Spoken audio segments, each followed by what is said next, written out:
Infertile rancher saw a little girl crying at his wife's grave. Then she called him Dad. Snow whips across the churchyard as the bells toll noon. A lone rancher kneels at the stone of the woman he buried years ago. But today, he's not alone. A tiny figure in a torn coat clutches a rag doll, cheeks wet with tears. She looks up and says the word he never thought he'd hear, Daddy. By nightfall, the wind carries more than the sound of hooves. Whispers spread, she's not his blood, and the orphan agent's coming with the law at his back. Folks say the child's from the wrong side of the borderlands, and the judge won't care about promises made in the shadows, but in her small hands she holds something his late wife never told him, a secret that could bind them forever. Or tear them apart before sunrise. This channel isn't just about stories. It's about remembering what still holds value, empathy, truth, and the courage to care. The brittle winter morning stretched across the cemetery like a frozen blanket. John Caldwell's sorrel-mar left deep hoofprints in the fresh snow as they made their way along the familiar path. The leather of his saddle creaked with each step, a sound that matched the beating of his heavy heart. 3 years had passed since Mary's death, yet the weight of loss still pressed against his chest like a physical thing. He dismounted carefully, his boots crunching in the packed snow. The small bouquet of dried wildflowers he'd gathered from Mary's pressing book felt fragile in his weathered hands. These monthly visits were his way of keeping her memory close, though lately they seemed to bring more questions than comfort. The wind whistled through the bare branches of the cemetery's pine trees as John rounded the corner toward Mary's plot. He stopped short. There, kneeling at Mary's headstone, was a small figure wrapped in a coat so thin it barely deserved the name. A child, he realized, clutching something tight to her chest that looked like a well-worn rag doll. John's approach slowed, not wanting to startle the little one. But as if sensing his presence, the child turned, revealing solemn brown eyes set in a face that showed both Apache and white heritage. Those eyes locked onto his with an intensity that made him catch his breath. "You're my daddy," the girl said. Simply, her voice clear despite the bitter cold. John felt the world tilt beneath his feet. "What did you say?" "Mama told me I'd find you here." The child stood, her small frame shivering in the winter air. "I'm Annie." The name hit him like a physical blow. He'd heard Mary speak that name in her sleep sometimes, in those final fever-racked nights. He'd thought it was just the illness talking. Without thinking, John shrugged off his heavy wool coat. "Here now," he said gently, wrapping it around Annie's shoulders. The coat swallowed her whole, but some of the shivering eased. "Let's get you somewhere warm, and you can tell me more about your mama." Annie nodded, her small hand slipping trustingly into his as they started toward the preacher's parsonage. The wind howled fiercer now, driving loose snow across their path.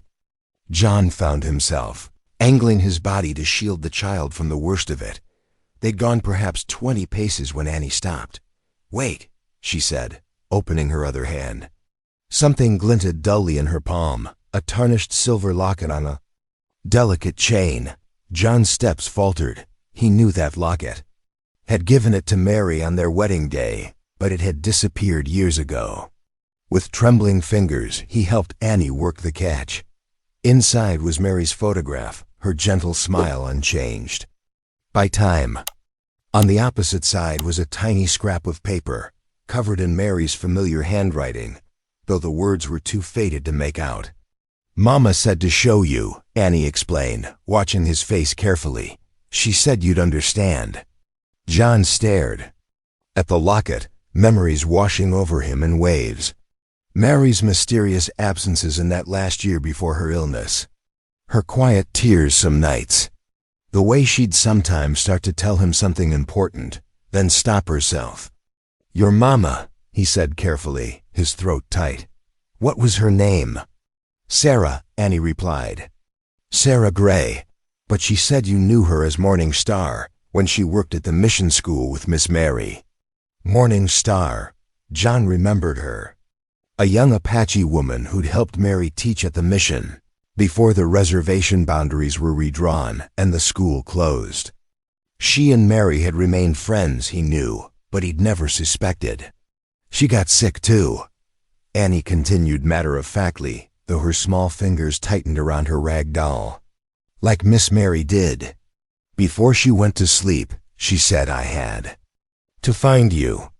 Sighed Miss Mary made you promise once to look after her friends if anything happened. John closed his eyes briefly. He did remember that promise, made on a summer evening long ago. Mary had been worried about something, but wouldn't say what. Just made him swear that if anything happened to her, he'd help those she'd cared about. I reckon a promise is a promise, he said quietly, looking down at Annie's hopeful face. Even one I didn't fully understand at the time. The wind whipped around them again, and John straightened his shoulders. Come on, little one. Let's get you properly warm. Then you can tell me everything about your mama, and we'll figure out what comes next. Annie nodded solemnly, tucking the locket carefully into her dress pocket. As they walked toward the parsonage, her small hand still trustingly in his, John felt something shift in his heart. The weight of grief was still there, but now it shared space with something else, a spark of purpose he hadn't felt since Mary's passing. He looked down at Annie, this child who'd appeared like an answer to prayers he hadn't known he was making. Maybe this was why Mary had made him promise. Maybe she'd known somehow that they'd both need this one day, this chance to make a family from the scattered pieces of loss and love. The snow continued to fall as they made their way through the cemetery gates, their tracks marking the beginning of a new path. Neither had expected to find that morning. The warmth of Reverend Cooper's front room wrapped around them like a thick quilt as they stepped inside. The preacher's eyes widened at the sight of John with a small child, but he quickly recovered, moving to stoke the fire and put the kettle on.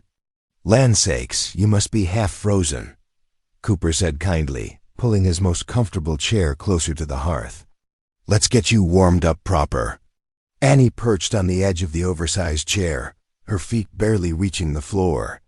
The Reverend's cat padded over to investigate, and Annie's face brightened as she extended one small hand for it to sniff.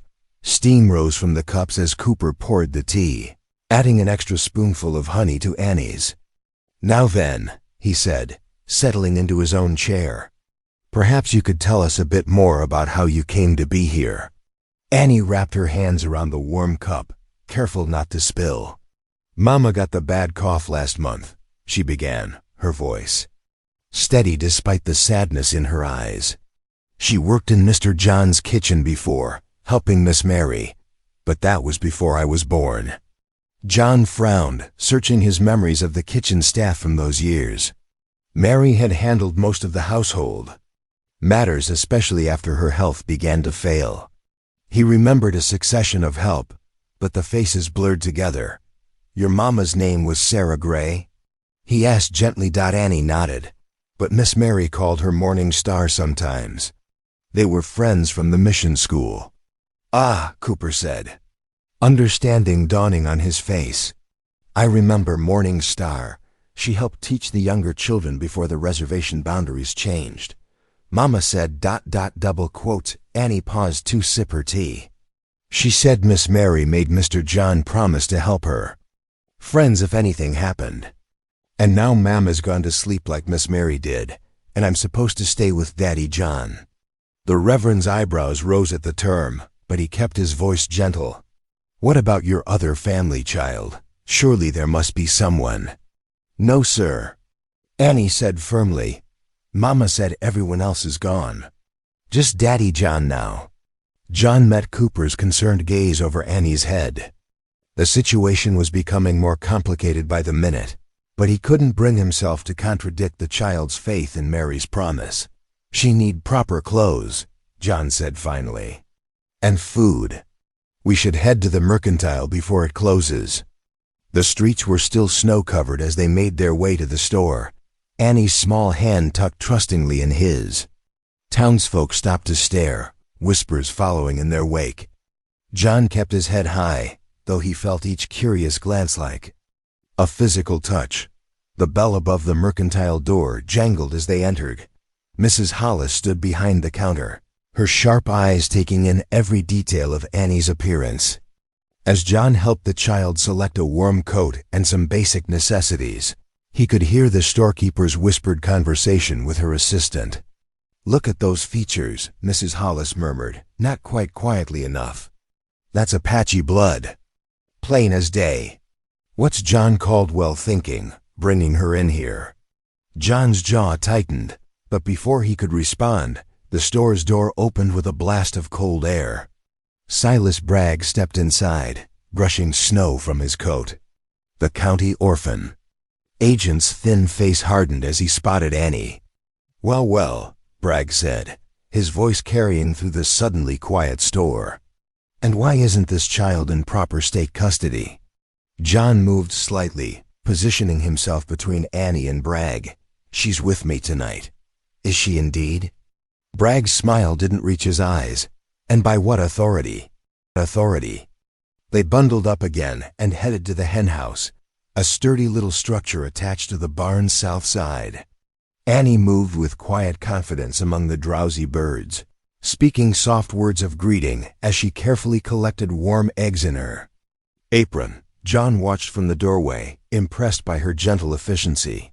6 eggs, she announced proudly, cradling them as they returned to the house. Before John could suggest their next task, Annie had already spotted the broom in the corner. Without being asked, she began sweeping the porch, working methodically to clear away the day's accumulated snow and dust. Her determination to help, to prove her worth, pulled at something deep in John's heart. The short winter day faded quickly into dusk. John prepared a simple supper of beans and cornbread, warming the kitchen with cooking smells that reminded him of earlier days. Annie set the table without being asked, placing everything just so, though she had to stretch to reach across the table's width. They ate in comfortable silence, broken only by Annie's quiet thank you when John served her. Seconds. After the dishes were washed and dried, Annie insisting on helping despite her need to stand on a chair to reach the sink, they settled in the main room where the fire crackled warmly. John took his usual chair with his Bible, intending to read as he did most evenings, but his attention kept drifting to Annie, who sat cross-legged on the rug with her rag doll propped against her knee. She was teaching the doll the words to Amazing Grace, the same hymn she'd sung in the wagon. Her small voice carried the tune true and clear, just as Mary's had. "Your mama teach you that song?" he asked softly when she finished. Annie nodded. "She said it was special, that someone named Mary taught it to her." She hugged her doll closer, looking up at John with those solemn brown eyes. Would it be all right if I called you Pa?" The question caught John off guard, stirring a mix of emotions he wasn't prepared for. Hope and fear tangled in his chest as he looked at this small, brave girl who had appeared so suddenly in his life. He wanted to say yes, wanted to give her the belonging she so clearly yearned for. But caution held him back. Tomorrow's meeting with Reverend Cooper might change everything. Maybe ... he said finally, choosing his words with care. "Not just yet. We need to wait and see how things work out. That all right with you?" Annie nodded, though John saw her shoulders slump slightly. She hugged her doll tighter, and his heart ached at the sight. "Time for bed," he said gently. "Been a long day." After Annie was tucked into the spare room, John sat at the kitchen table with paper and pen. The lamp cast a warm circle of light as he wrote his note to Reverend Cooper, saying he'd be in town the next day to discuss Annie's future. His hand paused over the paper, remembering how naturally she had fit into the day's rhythms, as if she'd always been meant to be here. Outside, the wind whispered around the eaves, and somewhere in the distance, a coyote called to its mate. John sealed the letter and leaned back in his chair, listening to the familiar night sounds of his ranch. But now they were accompanied by the soft breathing of a child in the next room, a sound he'd never expected to hear in this house. Sleep was long in coming that night. John lay awake, watching moonlight paint silver patterns on his bedroom ceiling. His thoughts kept circling back to Annie's question, to the hope in her eyes when she'd asked to call him Pay. Despite all his careful guards against attachment, he knew something had shifted today. The quiet place in his heart, so long closed, off after Mary's death, had begun to stir again. The morning dawned crisp and clear, though heavy snow clouds gathered on the horizon.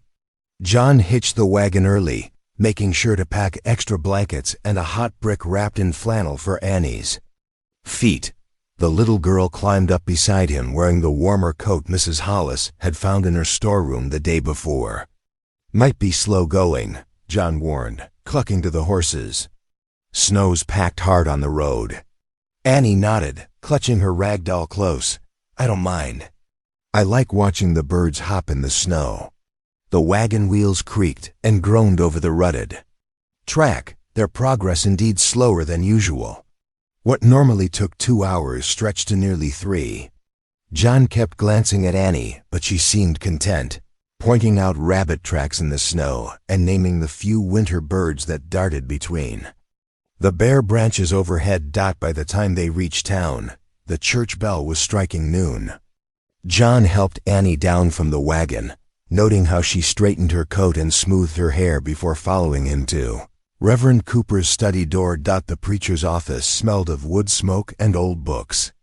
Cooper gestured them to chairs near his pot-bellied stove, where a fire crackled welcomingly. "I've been through the church ledgers," he said, pulling a weathered volume from his desk, "and I found something interesting." John leaned forward as Cooper opened the book to a marked page. "There was indeed a Sarah Gray employed at your ranch 7 years ago, John. Only briefly, less than 2 months in the summer." "Sarah Gray?" John frowned, trying to remember. Those had been busy years, with Mary handling most of the household affairs while he focused on building up the herd. "Yes." Cooper's finger traced the neat lines of writing. "She was listed as a widow, originally, from the San Carlos Reservation." The news settled heavy in the room. John glanced at Annie, who sat very still, her small hands folded in her lap. Her face showed no surprise. Clearly she'd known this part of her history. "According to the records, she left without notice," Cooper continued. "Though there's a note here in Mary's hand mentioning concern about illness." Annie spoke up then, her voice quiet but clear. "Mama had the cough for a long time, but she said Miss Mary promised." "Promised what, child?" Cooper asked gently. "That if anything happened to Mama, I'd have a home here." Annie's fingers twisted in her skirt. "Mama said Miss Mary shook hands on it, proper-like." John rubbed his chin, thinking back. Mary had always been kind to their hired help, treating them with respect regardless of their background. But he'd never heard of such a promise. Then again, there had been many things Mary handled on her own, especially in those last years when he'd been consumed with ranch work. "A sworn affidavit about the promise might help," Cooper said thoughtfully, "even if it's second-hand through Annie, and the church records prove Sarah's employment here, which establishes a connection." John nodded slowly. "Would that be enough to keep Bragg from—" The study door opened, letting in a blast of cold air and the very man they'd been discussing. Silas Bragg stood in the doorway, his thin face pinched with disapproval. "Discussing the child, I see," he said, stepping inside uninvited. "I trust you're making arrangements for her proper placement." John's jaw tightened, but Cooper spoke first. "We're examining some interesting documentation, Mr. Bragg. It seems there may be prior connections that need consideration." "Irrelevant," Bragg sniffed. "The law is clear about orphan children of mixed heritage. They're to be placed in appropriate facilities." Annie's small hand crept into John's.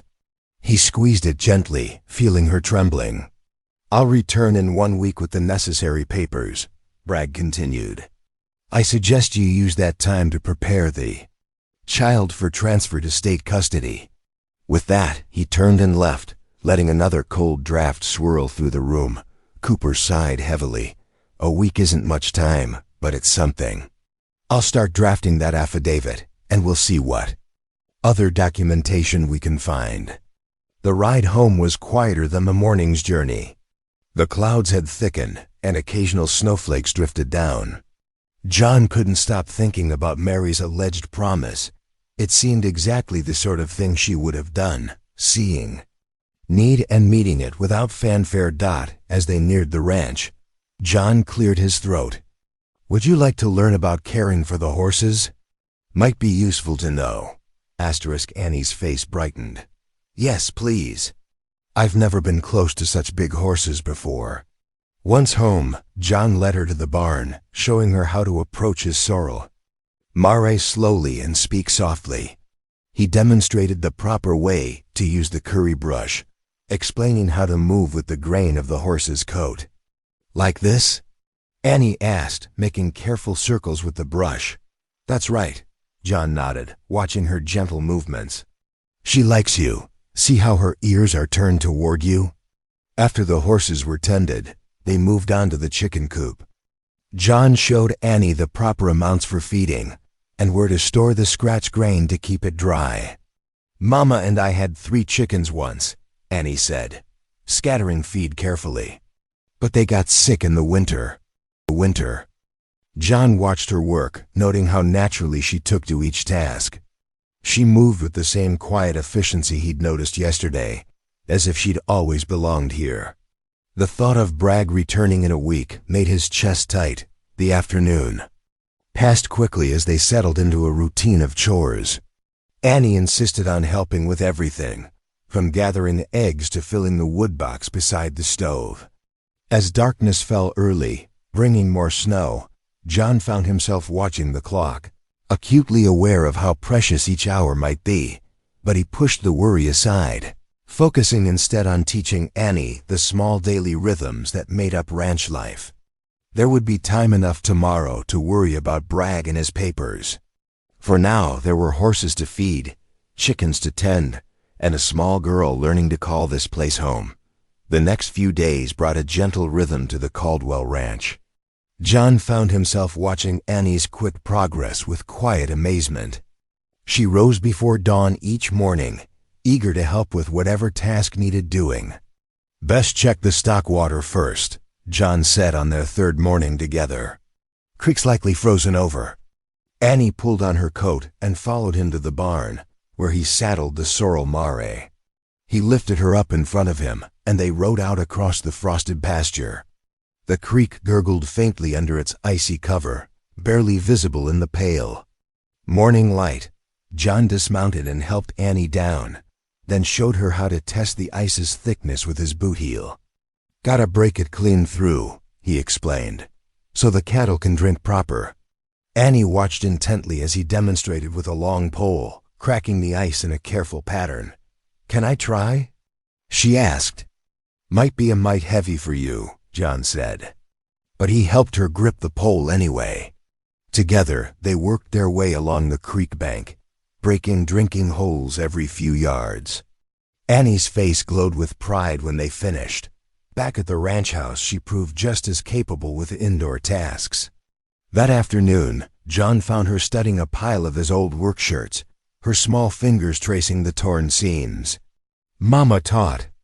Meet a mend, she said, looking up. May I fix these? John nodded, touched by her eagerness to help. He found Mary's old sewing basket and watched as Annie threaded a needle with careful concentration. Her stitches were neat and even, just like Mary's had been. They fell into an easy pattern.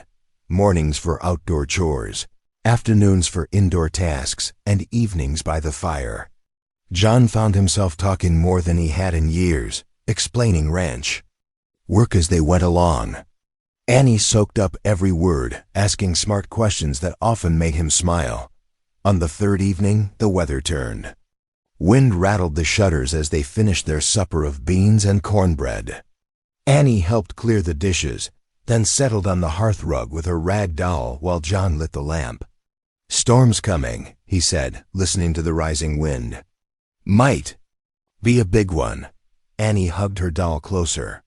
Could you read some, like last night? John retrieved the family Bible from its shelf, the leather worn smooth by years of handling. He settled into his chair and opened to where they'd left off the evening before. The lamplight flickered as he read, casting dancing shadows on the walls. Annie sat quietly, her eyes fixed on the fire. When John paused to turn a page, she spoke so softly he almost missed it. "I'm glad God gave me a real home now." The words caught him square in the chest. He looked at her over the Bible's pages, this small girl who had somehow worked her way into his daily life as naturally as sunrise. Pride warmed him at her words, but dread followed close behind. Bragg would return in just 4 days. The storm hit full force during the night. John woke to a world transformed. Snow had drifted high against the house, reaching nearly to the windowsills. The morning light revealed white waves sculpted by wind, rising clean to the fence tops. "Looks like angel wings," Annie said, pressing her nose to the cold window glass. "Looks like work," John replied, but he couldn't help smiling at her wonder. "Best get started early."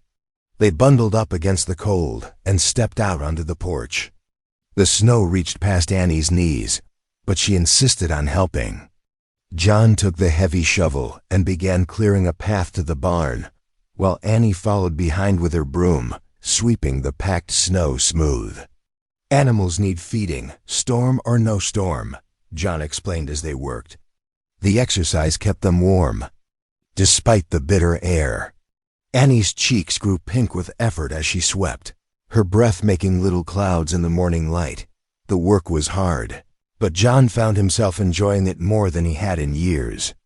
Annie's determined presence made the heavy labor feel lighter somehow. When she started humming one of Mary's old hymns, the sound carried clear in the crisp air, warming him better than any coat. They took breaks to warm up inside, drinking hot coffee, milk for Annie, and planning their next section of path clearing. By mid-morning, they had reached the barn. The animals greeted them eagerly, and Annie moved confidently among them now, measuring feed and checking water buckets without being told.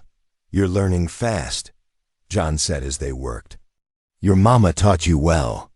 Annie nodded, her face serious, as she poured grain for the horses. "She said working hard makes a home stronger." She patted the sorrel mare's neck. "Like family." John watched her sure movements, remembering how uncertain she'd been just days ago. Now she handled each task as if she'd been born to it, anticipating needs before he mentioned them. The thought of Bragg returning made his jaw clench. This was Annie's home now. Anyone could see that plain as day. They spent the rest of the morning clearing more paths to the chicken coop, the water pump, the wood pile. Annie insisted on carrying small armloads of wood herself, though John kept a careful eye to make sure she didn't slip on the packed snow. The physical work helped keep his worried thoughts at bay, but they crept back as evening approached. How could he prove to Bragg what was so clear to him now, that Annie belonged here as surely as the sunrise belonged to morning? Each time such thoughts threatened to overwhelm him, Annie would do something to draw him back to the present moment, asking about the next task, sharing a small observation about the animals, or simply humming one of Mary's hymns as she worked. Her quiet presence anchored him to the here and now, where there were chores to do and a home to tend. Saturday morning dawned clear and cold. John hitched up the wagon while Annie bundled herself in the extra quilt he'd given her.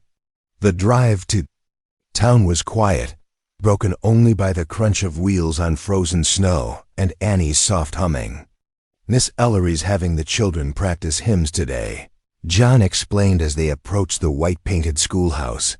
"Thought you might like to join in." Annie's eyes brightened. "Will there be other children my age?" "Reckon so." John helped her down from the wagon, noting how light she felt despite the heavy quilt. "Miss Ellery says they usually get a good turnout on Saturdays." The schoolhouse windows glowed with morning light. Inside, a dozen children gathered around the pot-bellied stove, stamping their feet for warmth while Miss Ellery arranged song sheets on her desk. She looked up as John and Annie entered, offering a warm smile.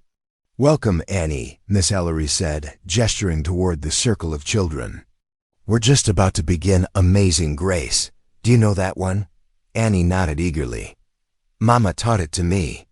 John watched from near the door as Annie approached the group. Some children shifted away slightly, creating a small gap where she could stand. A few whispered behind their hands, glancing at her and then quickly away. Annie's shoulders tensed, but she held her head high and joined the circle. Miss Ellery tapped her pointer on the desk for attention. "Now then, everyone together." The children's voices rose in familiar melody. Annie's clear voice joined them, perfectly on pitch. John noticed a few parents at the back of the room exchange looks, their expressions tight with disapproval. His jaw clenched, but he kept his face neutral. After the third hymn, Miss Ellery called for a break, while the children scattered to get drinks from the water bucket. She made her way to John's side. "Might I have a word?" she asked quietly. They stepped out onto the schoolhouse porch. The winter sun cast long shadows across the packed snow of the yard. Miss Ellery twisted her hands together, clearly uncomfortable with what she needed to say. "Mr. Caldwell, I want you to know that I'm happy to have Annie in my class," she began. "She's bright and eager to learn, but ... She glanced through the window where Annie stood alone, pretending to study a wall map. "Several parents have threatened to petition the school board against her enrollment. They're saying ... Well, you can imagine what they're saying." John's expression hardened. "Reckon I can." "I'll support whatever decision you make," Miss Ellery assured him. "But I thought you should know what you're facing." "Much obliged for the warning," John said. "I'll handle it." The hymn practice finished shortly after. John helped Annie back into the wagon, noticing how quiet she'd become. They stopped next at the telegraph office, where old Mr. Peterson waved them inside. "Message came for you yesterday, Caldwell," he said, shuffling through papers on his desk. "From Carson City, marked urgent." John's stomach tightened as he read the yellow paper. Bragg's words were brief but clear. Court date set. Wednesday next, 10 o'clock sharp. Presence required. 4 days. They had 4 days. The ride home seemed longer than usual. Annie sat close to John's side, still wrapped in her quilt. The afternoon sun cast their shadow long across the snow-covered road. "Annie," John said finally, "there's something we need to talk about." She looked up at him, her dark eyes serious. "About the other children? Why they don't want to stand near me?" The simple question caught him off guard. "No, though we can talk about that too if you want. This is about ... Well, there's going to be a hearing. About where you'll live, because of Mr. Bragg?" "Yes." John adjusted the reins, buying time to find the right words. "Some folks think you'd be better off somewhere else. We have to go to court and explain why that's not true." Annie was quiet for a long moment, watching the snow pass beneath the wagon wheels. When she spoke again, her voice was small. "Will I have to go away?" John's hands tightened on the reins. "Not if I can help it." They reached the ranch as evening. Shadows lengthened across the snow. Annie helped with the evening chores without being asked, though John noticed she kept closer to him than usual. After supper, she sat at the kitchen table with paper and the stubby pencil Miss Ellery had given her, drawing intently while John cleaned his tack by the fire. When it was time for bed, Annie carefully placed her drawing on John's desk before heading upstairs.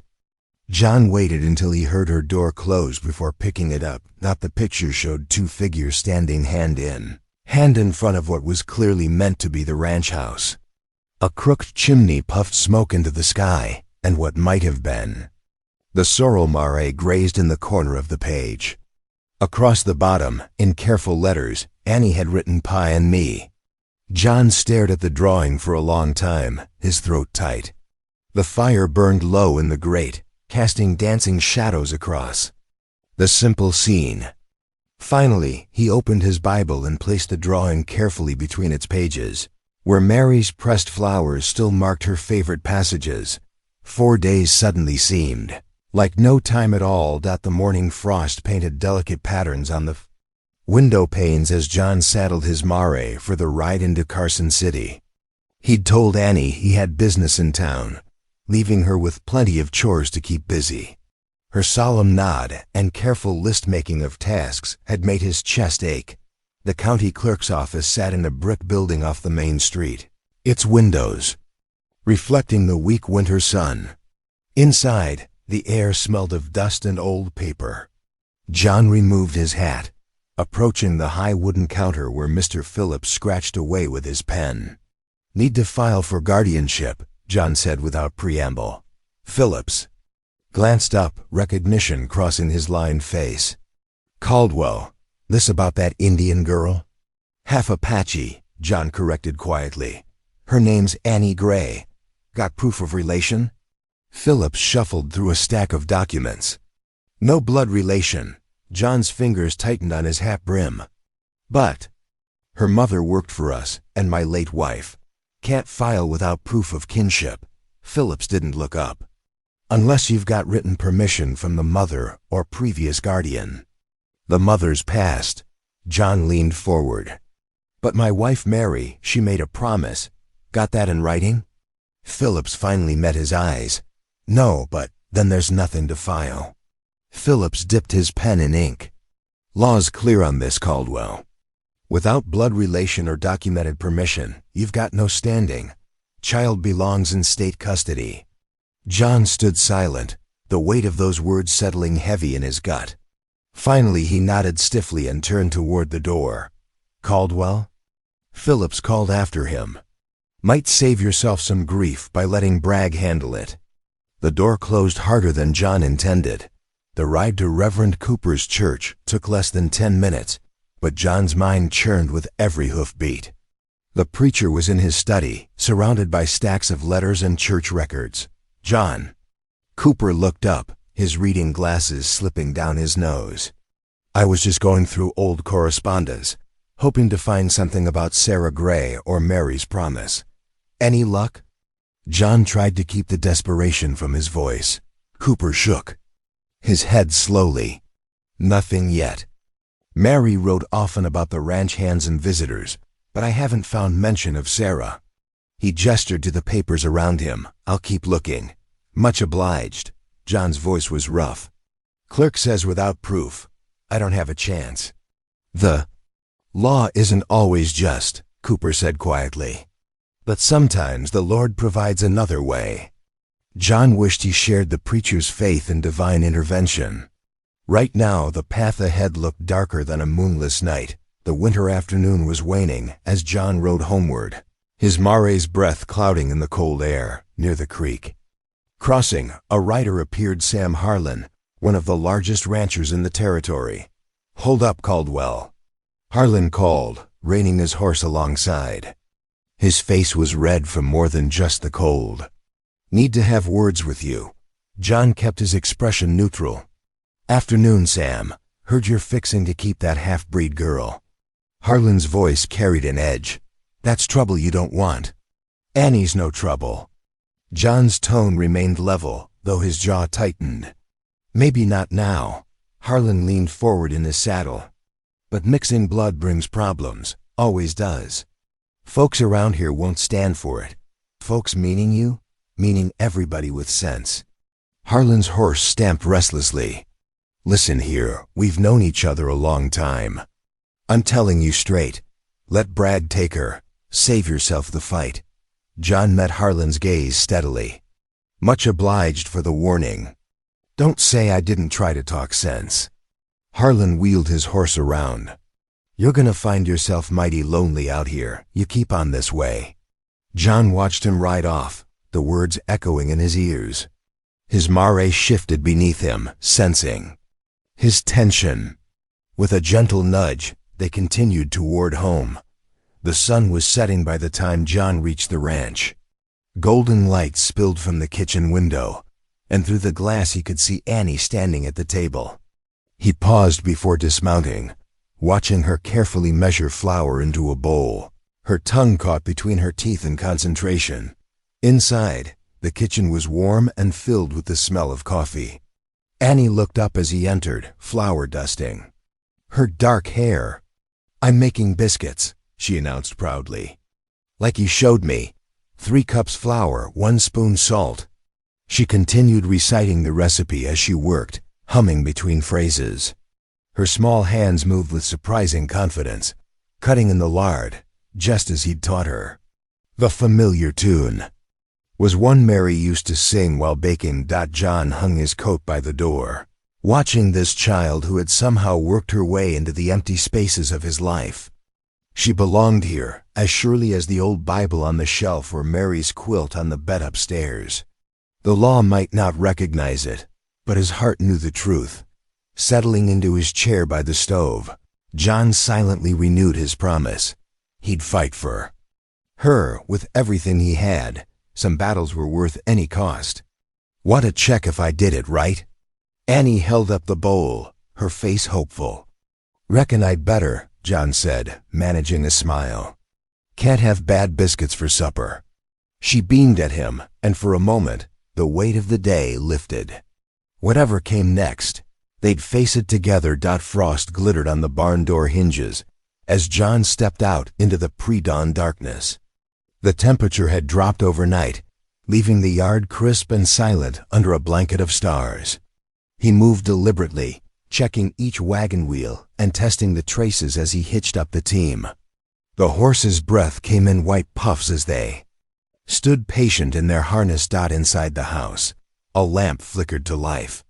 Through the window he could see Annie moving about, already dressed in the blue cotton dress they'd bought special for court. His throat tightened at the sight. She was trying so hard to be brave. John climbed the porch steps, boots creaking on the frozen boards. Annie met him at the door, her small frame wrapped in Mary's old shawl, the brass locket gleaming at her. "Throat ready?" he asked softly. She nodded, though her fingers worried at the locket chain. "Will the judge be nice?" "He'll be fair," John said, hoping it wasn't a lie. "That's his job." The wagon springs groaned as they climbed aboard. John tucked a heated brick wrapped in burlap by Annie's feet and draped an extra blanket across her lap. The early morning air bit sharp and clean as he clucked to the horses. They rode in silence as the sky slowly brightened. Annie sat straight-backed beside him, her face solemn. Every few minutes, her hand would drift up to touch the locket, as if making sure it was still there. John wished he could tell her everything would be fine, but empty promises felt worse than saying nothing at all. The sun was well up by the time they reached the crossroads, its weak light doing little to warm the day. Ice patches made the horses cautious, forcing them to pick their way careful and slow. John kept one eye on the sky, watching clouds build to the west. "More snow coming, look." Annie pointed to where a red-tailed hawk circled overhead. "Mama said they're good luck." John smiled despite himself. "That so?" "She said they carry prayers straight up to heaven." Annie's voice grew quiet. "I've been praying awful hard." "Me too, little one," John murmured. "Me too." The courthouse rose ahead of them just before noon, its red brick wall stark against the winter sky. John helped Annie down from the wagon, steadying her when she slipped on the icy street. Her small hand found his as they climbed the courthouse steps. Silas Bragg stood in the hallway with Deputy Wilson, both men turning as John and Annie approached. Bragg's thin smile didn't reach his eyes. "Right on time, Caldwell," he said, checking his pocket watch. "Though you might have saved yourself the trip. Law's quite clear in these cases." John felt Annie's grip tighten. He squeezed back gently, refusing to rise to Bragg's bait. The courtroom was stuffy despite the cold, smelling of wool coats and wood smoke. A handful of townspeople sat in the hard wooden pews, some faces sympathetic, others merely curious. Reverend Cooper nodded encouragingly from his seat near the front. "All rise," the bailiff called as Judge Matthews entered, his black robes swishing against the floor. The proceedings began with Bragg presenting territorial statutes and precedents, his voice droning on about proper guardianship and state authority. John listened with growing dread as Bragg emphasized Annie's lack of documented family ties and her mother's reservation background. The territory has a duty to ensure proper placement and education for such children, Bragg concluded, adjusting his spectacles. The Indian boarding school in Fort Smith is equipped specifically for cases like this. When John's turn came, he spoke from his heart about Annie's quick mind and willing spirit. He described her careful egg gathering, her neat stitching, her way with the horses. His voice grew rough as he mentioned Mary's kindness to all who worked at the ranch, especially young mothers like Sarah Gray. "Your Honor," he said finally, "that little girl belongs at home with me." Judge Matthews leaned forward, his expression grave. "Mr. Caldwell, I don't doubt your sincerity or the child's character. But this court must follow the law, not sentiment. Without legal standing or documented permission from the mother, I have no choice but to grant the territory's petition." The gavel fell with a sharp crack that seemed to echo through John's chest. Annie Gray is hereby declared a ward of the territory, to be transported to Fort Smith Indian School within 3 days' time. Annie's face went pale as milk. John felt her small fingers dig into his coat sleeve as Bragg began gathering his papers with evident satisfaction. "Court is adjourned," the judge announced, rising from the bench. The townspeople filed out, their murmured conversations washing over John like distant waves. He barely registered Reverend Cooper's hand on his shoulder or the preacher's quiet words of encouragement. Annie remained silent until they reached the courthouse steps. Then she looked up at John, her dark eyes full of questions he couldn't answer. "Do I have to go away now?" she whispered. John knelt down to her level, snow soaking through his trouser knee. "Not today. We've got 3 days yet." He tried to keep his voice steady. "And we'll find a way, Annie, I promise you that." She nodded solemnly, but her hand never left his coat. Together they walked to the wagon, the winter wind cutting sharp around the courthouse corners. Above them, the red-tailed hawk still circled, riding the currents against the gray December sky. John watched Annie push her untouched beans around her plate. Earlier, he'd found her in the guest room, carefully folding her few possessions into a small bundle. His heart had nearly broken at the sight of her threadbare dress laid atop her cherished rag doll, ready for whatever came next. She hadn't cried or complained, just prepared herself with the quiet dignity of someone used to life's harsh turns. The fire crackled in the hearth, casting long shadows across the plank floor. Outside, wind whistled through the eaves, carrying the promise of more snow. John sat in his chair by the flames, turning over every possibility in his mind. He'd considered everything from appealing to the territorial governor to simply loading Annie in the wagon and heading for California. Nothing seemed right or possible. Annie sat cross-legged on the rug, absently stroking her doll's yarn hair. The silence between them felt heavy with all the things neither knew how to say. A sharp knock at the door made them both jump. John reached for his rifle before recognizing Reverend Cooper's familiar voice calling out. He opened the door to find the preacher on his doorstep, hat and shoulders dusted with fresh snow. "Sorry to ride out so late," Cooper said, stamping his boots, "but this couldn't wait." His eyes were bright with excitement as he pulled a folded paper from inside his coat. "What's that?" John asked, helping him shed his snow-covered outer layers. "I was sorting through old church files when I found this." Cooper smoothed the paper on the kitchen table. "It's a letter Mary wrote to Sarah Gray, never sent." His finger traced down to the bottom of the page. "Look here." John leaned close to read in the lamplight. His breath caught as he recognized Mary's neat handwriting. "Know that if anything should happen to you, John and I will raise Annie as our own. This I promise before God and man." Below sat Mary's signature, followed by Cooper's own as witness. "She knew," John whispered. All this time, Mary knew about Annie, and she made a legally binding promise, Cooper added. Witnessed and dated. This could change everything, but we'll have to move fast. Annie had crept close, her small face full of hope as she looked between the two men. John felt something tight in his chest begin to loosen. Maybe prayers did ride, hawk wings to heaven after all. The morning sun had barely touched the frost-rimmed windows when John and Reverend Cooper mounted their horses.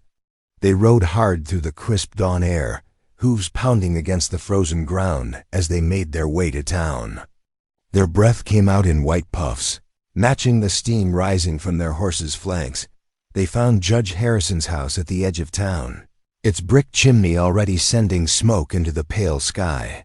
The judge answered his door in his morning robe, coffee cup in hand, eyebrows rising at the unexpected visitors. Your Honor, Cooper said, we wouldn't disturb you at home if it weren't urgent. He pulled Mary's letter from his coat, careful to keep it from the wind. New evidence in the Gray child's case.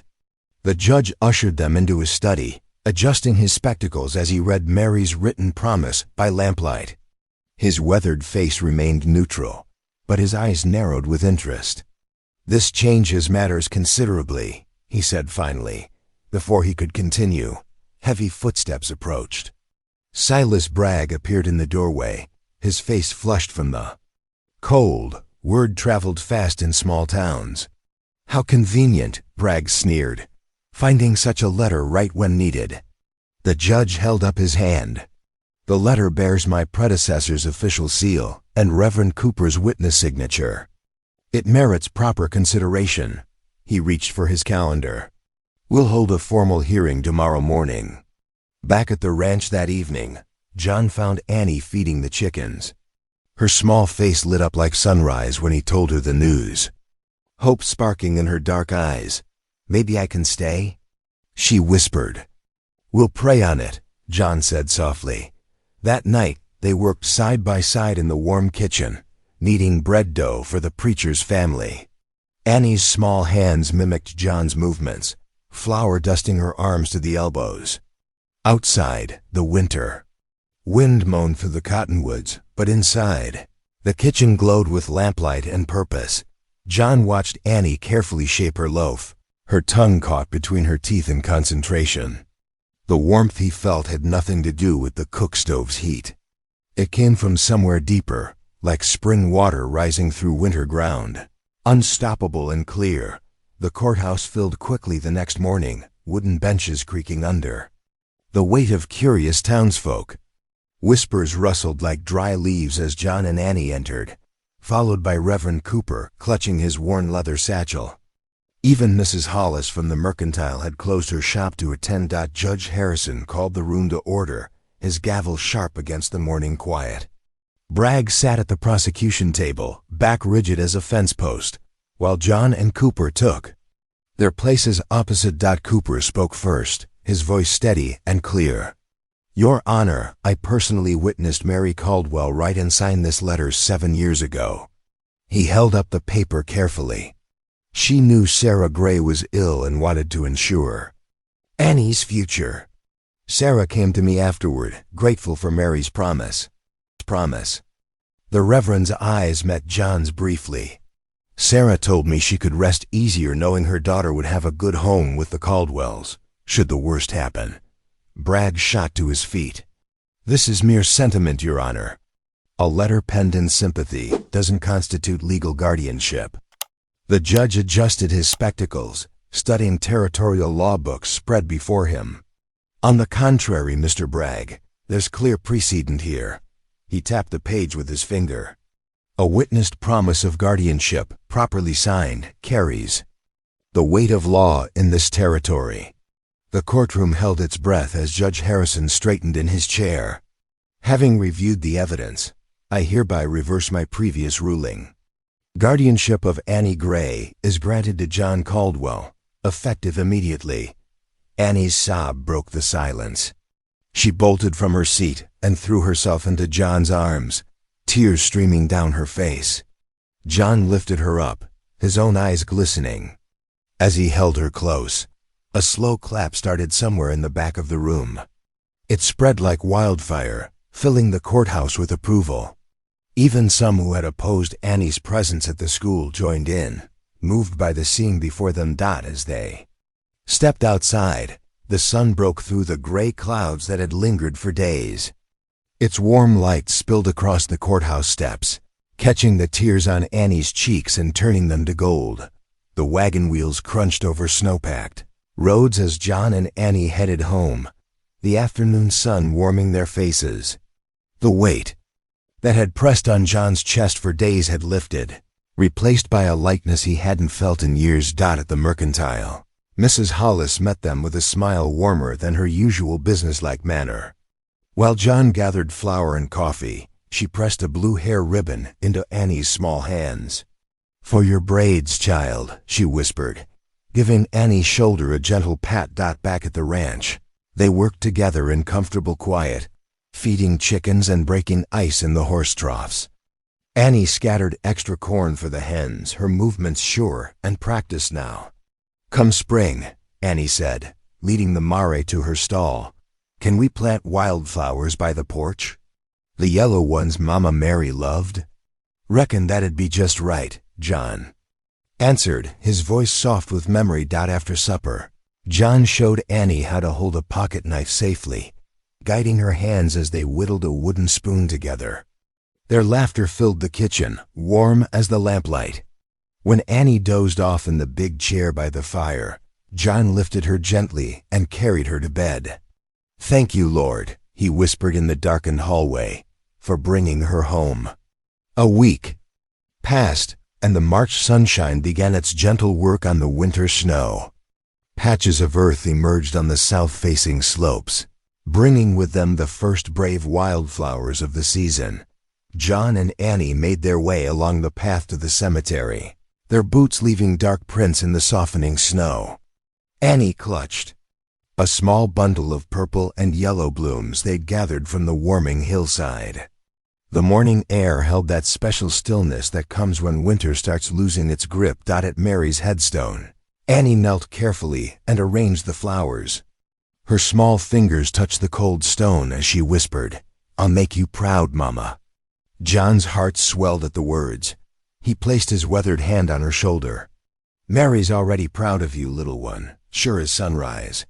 They stood together in the peaceful morning, listening to the drip of melting snow from the pine branches. When it was time to go, Annie bounced ahead on the path home, her blue hair ribbon dancing in the breeze. At the ranch house porch, she turned back with a bright smile. "Come on, Pa." The word wrapped around John's heart like a warm blanket. He followed her inside, where the kettle had just started its evening song. Golden light spilled through the windows, painting the kitchen in the colors of home. If today's story echoed in your heart, I hope you'll stick around. Subscribe, and I'll be here again tomorrow with another story that speaks softly but stays deeply.